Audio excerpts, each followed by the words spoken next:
Hello दोस्तों, मैं हूँ लाडो। आप देख रहे हैं मेरा channel Lado the crazy girl. पेश है आज की ताजा खबरें।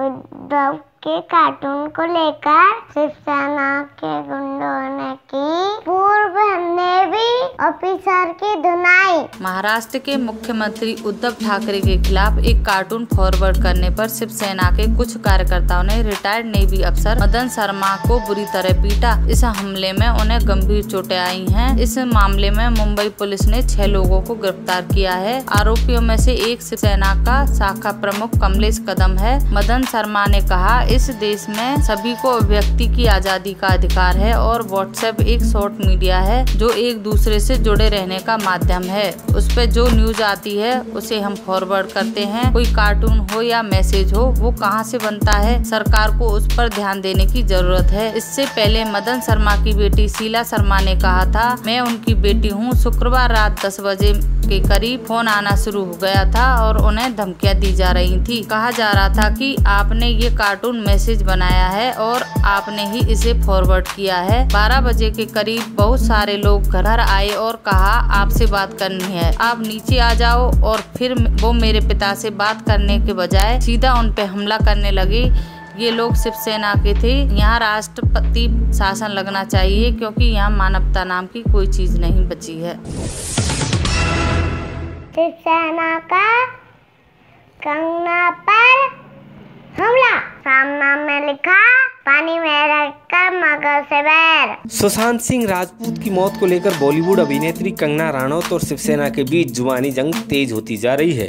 शिवसेना एक ओर जहां कंगना रनौत पर एक्शन के मूड में दिख रही है, तो वहीं कंगना भी आर पार की लड़ाई के मूड में दिख रही है। कंगना के साथ चल रहे विवाद के बीच शिवसेना ने अब मुखपत्र सामना के जरिए उन पर हमला बोला है। सामना के संपादकीय में विवाद माफियाओं का पेट दर्द शीर्षक के जरिए मुंबई की तुलना पाक अधिकृत कश्मीर से करने पर कंगना रनौत पर कटाक्ष करने की कोशिश की गई है। लेख में कहा गया है कि मुंबई में रहकर महाराष्ट्र सरकार पर सवाल उठाना उसी तरह है जैसे पानी में रहकर मगरमच्छ से बैर करना। मुंबई पाक अधिकृत कश्मीर है कि नहीं, यह विवाद जिसने पैदा किया उसी को मुबारक। लेख में लिखा गया है कि मुंबई में अक्सर इस तरह के विवाद आते रहते हैं, लेकिन मुंबई इन विवाद माफियाओं की फिक्र नहीं करता। मुंबई हमेशा से महाराष्ट्र की राजधानी के रूप में ही प्रतिष्ठित है। शिवसेना प्रमुख हमेशा से घोषित तौर पर कहते थे कि देश एक है और अखंड है। चीनी मीडिया ने कहा, लद्दाख की सर्दी में नहीं बच सकते भारतीय सैनिक। सेना ने दिया कड़ा जवाब। भारत और चीन के बीच पूर्वी लद्दाख में टकराव कब खत्म होगा कोई नहीं जानता। अब इस क्षेत्र में कड़ी सर्दियों का मौसम शुरू होने को है। इंडियन आर्मी ने इस मौसम के लिए हर साजो सामान इकट्ठा कर लिया है।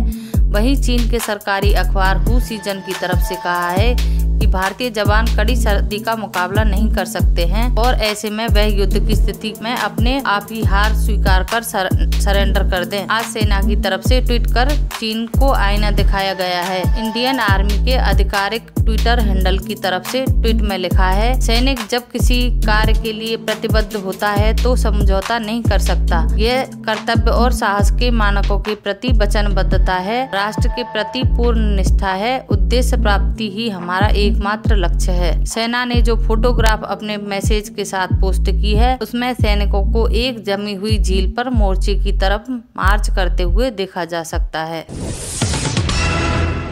देश में तीसरे दिन भी कोरोना की सबसे बड़ी उछाल। पिछले 24 घंटे में आए 97,000 से ज्यादा मरीज। देश में लगातार तीसरे दिन कोरोना संक्रमण के मामलों में उछाल देखने को मिला है। ये तीसरा दिन है जब एक दिन में 95,000 से ज्यादा नए मामले सामने आए हैं। आज 97,570 नए मामले सामने आए हैं। इन नए मामलों के साथ देश में कोविड-19 के मरीजों की संख्या बढ़कर 46,59,000 से अधिक हो गई है। लेकिन राहत की बात यह है कि बीमारी से ठीक होने वाले लोगों की संख्या में भी इजाफा हुआ है।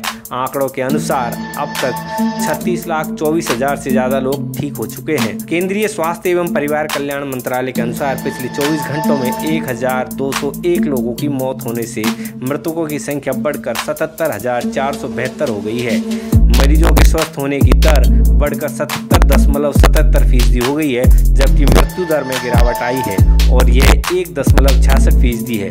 वहीं 20.56% मरीजों का अभी इलाज जारी है। कोरोना की देसी वैक्सीन को मिली बड़ी सफलता, बंदरों में किया कोरोना वायरस का सफाया। वैक्सीन बनाने वाली देसी कंपनी भारत बायोटेक ने कोविड-19 वैक्सीन कोवैक्सीन का जानवरों पर परीक्षण सफल रहने का ऐलान किया है। भारत बायोटेक ने कहा है कि ट्रायल के रिजल्ट्स में लाइव वायरल चैलेंज मॉडल में वैक्सीन के सुरक्षित प्रभाव दिखाए हैं। हैदराबाद स्थित फर्म ने ट्वीट किया है कि भारत बायोटेक गर्भ से कोवैक्सीन के एनिमल स्टडी रिजल्ट जारी करता है। ये results live viral challenge model में वैक्सीन का असर दिखाते हैं। भारत बायोटेक ने एक बयान में कहा है कि बंदरों पर स्टडी के नतीजों से वैक्सीन की प्रतिरक्षा का पता चलता है। भारत बायोटेक ने मकाका मुलाटा प्रजाति के खास तरह के बंदरों को वैक्सीन की डोज दी थी। कंपनी ने बीते दिनों ह्यूमन ट्रायल का पहला फेज पूरा किया और अब दूसरे दौर के लिए DCGI से अनुमति मांगी है। माना जा रहा है कि कुछ दिनों में सेकेंड ट्रायल भी शुरू हो जाएगा। राहुल का पीएम मोदी पर तंज, कहा भारत को मुसीबतों की खाई में धकेला, सब चंगासी। कांग्रेस सांसद राहुल गांधी देश में कोरोना वायरस से बिगड़ रहे हालात और गिरती अर्थव्यवस्था के मुद्दे पर लगातार प्रधानमंत्री नरेंद्र मोदी को घेर रहे हैं। शनिवार को एक और ट्वीट करते हुए राहुल गांधी ने कहा कि कोविड के खिलाफ मोदी सरकार की सुनियोजित लड़ाई ने भारत को मुसीबतों की खाई में धकेल दिया है।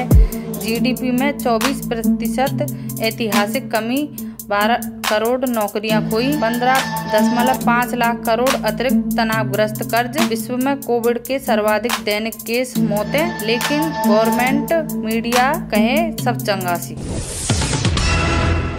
ये थी आज की ताजा खबरें, कल फिर मिलेंगे, तब तक के लिए बाय बाय।